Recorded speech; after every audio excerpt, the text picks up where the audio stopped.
আসসালামু আলাইকুম সবাইকে। তোমরা যারা এই মুহূর্তে আমাকে দেখছো এবং শুনছো, তোমাদের সকলের উপরে আল্লাহ তাআলার অশেষ রহমত বর্ষিত হোক। তোমাদের ভিতরে অনেকেরই কমেন্ট পাচ্ছি, মেসেজ পাচ্ছি, এবং আমার যারা অফলাইন স্টুডেন্ট আছে তাদের মুখেও অনেক শুনতেছি যে স্যার, একটা আমাদের কমপ্লিটিং স্টোরি কিভাবে লিখতে হয়, বা একটা স্টোরি দিয়ে হচ্ছে অনেকগুলো সবগুলো স্টোরি আমরা কিভাবে লিখতে পারবো তার একটা ভিডিও দেন। তো আজকে সবার রিকোয়েস্টের উপরে আজকের এই ভিডিওটা তোমার হচ্ছে তৈরি করতেছি, যেখানে একটা স্টোরি দিয়ে তোমরা কিভাবে সবগুলো স্টোরি লিখতে পারবা। সো আজকের ভিডিওটা কিন্তু খুবই ইন্টারেস্টিং হতে চলেছে। সবাইকে অনুরোধ করব শুরু থেকে পুরো ভিডিওটা দেখো, তাহলে তুমি স্টোরির সব কিছু আজকে জানবা এবং বুঝতে পারবা, এবং তোমার দুশ্চিন্তা বলো, তোমার হচ্ছে হেজিটেশন বলো, সব কিছু কিন্তু আজকে ইনশাল্লাহ দূর হয়ে যাবে। তাহলে দেখো, তোমাদের একটা স্টোরি দিয়ে সবগুলো স্টোরি লেখার নিয়ম বা হচ্ছে কিভাবে লিখতে হয়, এটা শুরু করার আগে আমি স্টোরি সম্পর্কে একটু জিনিস তোমাদেরকে জানাতে চাই। সেটা হলো, স্টোরি কিন্তু মূলত দুই ধরনের হয়ে থাকে।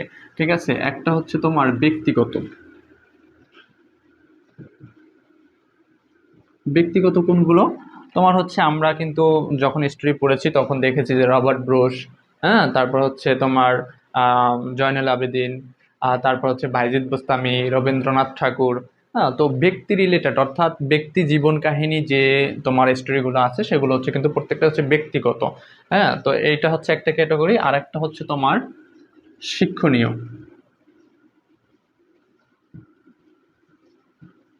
শিক্ষণীয়, ঠিক আছে, ঠিক আছে। তো তোমার শিক্ষণীয়গুলো হচ্ছে ব্যক্তিগত হতে পারে। হ্যাঁ, কিন্তু শিক্ষণীয়গুলো ধরো এই রিলেটেড যেগুলো হচ্ছে আমাদের, যেমন হচ্ছে তোমার ইঁদুর, তারপর হচ্ছে বানরের যে গল্পগুলো আছে, কাকের যে গল্পগুলো আছে, হ্যাঁ, তারপর হচ্ছে আহ, জলপরীর যে গল্পগুলো আছে, তারপরে হচ্ছে একতাই বল, যে আমাদের হচ্ছে তিন ভাইয়ের ঝগড়া করতো যেটা। হ্যাঁ, এরকম যে গল্পগুলো আছে এগুলো কিন্তু প্রত্যেকটা হচ্ছে শিক্ষণীয়। আর একটা হচ্ছে তোমার ব্যক্তিগত। এখন এই দুই ক্যাটাগরির তোমার হচ্ছে স্টোরি থেকে তোমাদের পরীক্ষায় স্টোরি লিখতে বলা হয় বা আসে। ধরো, তোমার যদি আমরা যেটা কমন আমাদের একটা হচ্ছে স্টোরি, যে কাকের যে গল্পটা, সেখানে বলা হয় যে একদা এক সময় এক মানে তৃষ্ণার্ত কাক, সে এদিক ওদিক উড়াউড়ি করছিল, এটুকু লেখা তোমার স্টেপ ওখানেই শেষ। তারপরে বাকিটুকু তোমাকে লিখতে বলা হয়। বা বাইজিদ বোস্তামিটা কমন একটা আমাদের হচ্ছে স্টোরি, সেটা ধরো যদি এভাবে লেখা আসে, তোমাদের পরীক্ষা আসে, তাহলে লেখা থাকে কি, একদা এক সময় বাইজিদ বোস্তামি নামে এক যুবক ছিল, তার মা অসুস্থ ছিল, এই পর্যন্ত দিয়ে ওখানে স্টেপ মানে স্টপ তোমার করা হয়। তারপরে বাকি অংশটুকু তোমার লিখতে বলা হয়। এখন প্রত্যেকটা স্টোরি জীবন কাহিনীর ক্ষেত্রে দেখো, ব্যক্তিগত যে তোমার স্টোরিগুলো, প্রত্যেকের ব্যক্তিগত জীবন কিন্তু আলাদা। রবার্ট ব্রুস বলো, তার ব্যক্তিগত জীবন আলাদা। রবীন্দ্রনাথ ঠাকুর বলো, তার ব্যক্তিগত জীবন আলাদা। জয়নুল আবেদিন বলো, জহির রায়হান বলো, তোমার তোমার যদি বঙ্গবন্ধুর সম্পর্কে আসে, সেটা কিন্তু প্রত্যেকটা ব্যক্তিগত গল্পই তোমার হচ্ছে কি আলাদা আলাদা। আবার শিক্ষণীয় যে গল্পগুলো আছে, প্রত্যেকটা গল্প কিন্তু আলাদা পার্ট। কারণ তুমি হচ্ছে তোমার কাকের যে গল্পটা, সেটার সাথে কিন্তু তোমার হচ্ছে বানর আর ইঁদুরের ওই যে রুটি ভাগের গল্প তুমি একত্রিত কখনোই করতে পারবে না। আবার ইঁদুর আর তোমার হচ্ছে সিংহের যে গল্পটা আমরা ছোটবেলায় যেটা পড়েছিলাম, তোমার হচ্ছে মেবি 4 না জানি 5-এ, হ্যাঁ, ওই যে নাকের ভিতরে ইঁদুর ঢুকে পড়ে। তো এই সব গল্পগুলো কিন্তু এক একটা ভিন্ন রকম, প্রত্যেকটা ভিন্ন রকম। তো তোমাদের প্রথমে আমি যে মেসেজটা দেব, সেটা শুনলে এখন একটু সবাই শক হবা। শখ হওয়ার কিছু নাই। তোমার পরবর্তীতে কি করতে হবে সেটা আমি আলোচনা করবো ইনশাল্লাহ।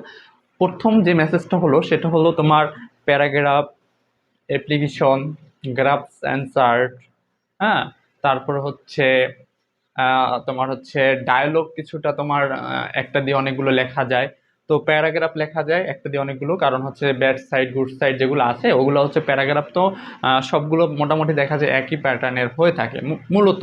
হ্যাঁ, তারপর হচ্ছে অ্যাপ্লিকেশন। ধরো আমি যদি একটা অ্যাপ্লিকেশন লিখি, প্রথমে শুরুতে আমার এটা দেওয়া হয় যে বরাবর প্রধান শিক্ষক, হ্যাঁ, আমি আপনার স্কুলের সপ্তম শ্রেণীর বা হচ্ছে দশম শ্রেণীর বা হচ্ছে কলেজের হলে ইন্টারের একজন ছাত্র বা ছাত্রী, হ্যাঁ, আমার এই সমস্যার জন্য। তো প্যাটার্নগুলো কিন্তু ওই সব জিনিসের এক, এই জন্য দেখা যায় তুমি ওগুলো চাইলে একটা দিয়ে অনেক লিখতে পারবা, অনেকগুলো লিখতে পারবা।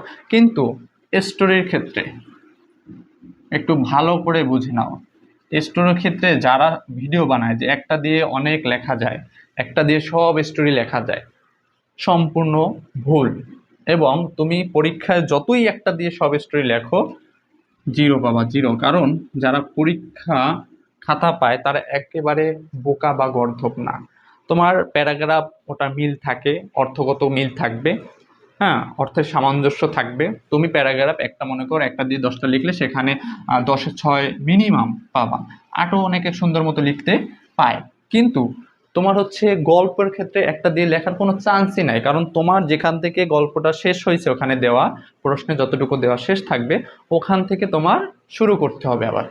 এখন ওখান থেকে তুমি যদি অন্য কিছু এনে ঢুকাই দাও, তোমার কাক এবং হচ্ছে কাকের যে গল্পটা সেটার ভিতরে যদি তোমার হচ্ছে ওই যে ঘুঘু এবং হচ্ছে পিঁপড়ার যে গল্পটা সেটার কাহিনী এনে ঢুকা হবে, বা নিজের মতো করে কিছু লিখলে ওখানে হবে। আবার লিখলাও তোমার একটা গল্পের সাথে কি সেই লেখাগুলো প্রত্যেকটার সাথে মিল থাকবে? মিল থাকবে না। তাহলে তুমি একটা থেকে কিভাবে শিখবা অনেকগুলা? ব্যক্তিগতর ক্ষেত্রে একটু ভাবো, যদি মনে করো আসলো তোমার রবীন্দ্রনাথের বা হচ্ছে রবার্ট ব্রুসের, হ্যাঁ, তো এখন রবার্ট ব্রুসের যে লেখাগুলা সেটা কি কখনো রবীন্দ্রনাথের সাথে মিলবে? মিলবে না। আবার সেটা কি তোমার হচ্ছে জয়নুল আবেদিনের সাথে মিলবে? মিলবে না। সেটা কি কখনো বাইজিদ বোস্তামীর সাথে মিলবে? মিলবে না। তাহলে তুমি কিভাবে একটা প্যাটার্ন ওগুলা লিখতে যাবা বা কিভাবে লিখবা? তোমার যেটা সব জায়গায় দেখানো হয় যে এই লেখাগুলা লিখলে হয়, সেটা হচ্ছে একটা মূল ভাব থাকে কিন্তু, যেটাকে বলা হয় মোরাল। ঠিক আছে, একটা মূল ভাব লেখা হয়, শেষের দিকে একটু মূল ভাব লেখা হয় যে যে এই প্রত্যেকটা বললাম না যে দুইটা গল্পই শিক্ষণীয়, কিন্তু একটা হচ্ছে ব্যক্তিগত আর একটা হচ্ছে শিক্ষণীয় গল্প মূলত বোঝায়।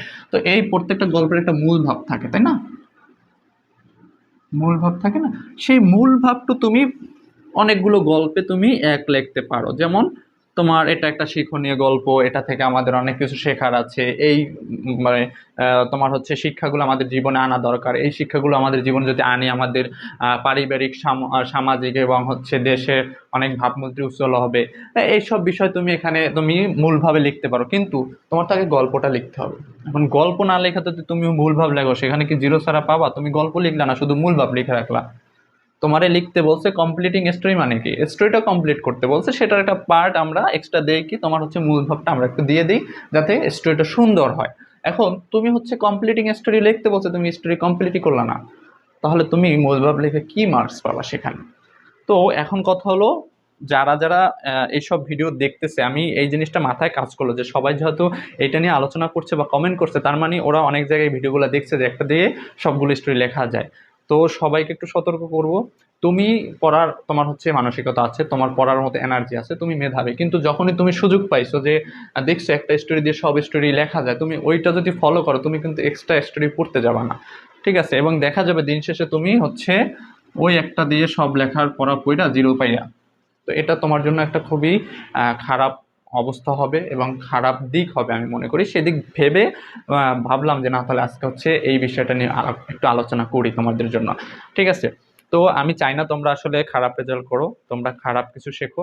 হ্যাঁ, কিছু কিছু জিনিস আছে একটা দিয়ে অনেকগুলো লেখা যায়, সেটা নিয়ে কিন্তু আমি অনেকগুলো ভিডিও দিয়েছি ইতিমধ্যে, কিন্তু স্টোরির ক্ষেত্রে এটা পসিবলই না, কোনো ওয়ে নাই। ঠিক আছে, তো তোমরা যে যে যদি আমার ভিডিওটা দেখে থাকো, আজ থেকে যারা যারা এই সিদ্ধান্ত নিছিলা যে একটা স্টোরি দিয়ে সব স্টোরি লিখবা, ওগুলো বাদ। হ্যাঁ, কিন্তু স্টোরি তুমি হচ্ছে লিখতে পারবা কিভাবে? মনে করো, স্টোরি লেখার নিয়মটা আমি একটু বলি। তোমার ওইখানে তোর স্টোরির নামটা দিবা, ঠিক আছে? একটা নাম দেবা, যে কোনো একটা নাম, যে স্টোরিটা আসবে সেটার একটা নাম দিবা। নাম দেওয়ার পরে তোমার মনে করো এতটুকু আছে, এতটুকু জিনিস আছে তোমার ওইখানে কোশ্চেনে দেওয়া আছে, এতটুকু উঠাইলা। এখন গল্পটা যদি তোমার বাংলায় জানা থাকে, প্রত্যেকটা গল্প চেষ্টা করবা সবসময় বাংলায় পড়ার আগে। বাংলায় পড়ে সেটাকে একটু ইংরেজিতে কনভার্ট করার চেষ্টা করবা, কারণ বাংলা জিনিস আমরা গল্প যখন পড়ি ওটা আমরা ভুলি না, কিন্তু ইংরেজি আমাদের মুখস্থ আগে করে কি ইংরেজি মুখস্থ করতে চাই, এই জন্য দেখা যায় আমরা ইংরেজি থেকে বাংলা কনভার্ট করতে গিয়ে সব কিছু গোলাই ফেলি। তো তুমি বাংলা আগে মুখস্থ করো গল্পটা, তারপরে তুমি ইংরেজিতে সেটা কনভার্ট করো। ঠিক আছে, তো এমন তোমার হচ্ছে কাকের গল্পটা যদি আমরা বাংলায় বলি, কাকটা তৃষ্ণার্ত অবস্থায় ঘোরাঘুরি করছিল, এদিক ওদিক ঘোরাঘুরি করতো, অনেক জায়গায় ঘোরার পর সে পানি পাচ্ছিল, হঠাৎ একটা সে কলস দেখলো, কলস দেখার পর দেখলো কলসের তলায় পানি। ঠিক আছে, কি করলো, পাশে কিছু পাথর দেখলো, সেগুলো একের পর এক ওখানে ফেললো, ফেলতে ফেলতে ফেলতে ফেলতে দেখা যাচ্ছে পানির উপরে স্তর চলে আসে এবং সেখান থেকে সে পানি পার করে উড়ে গেছে।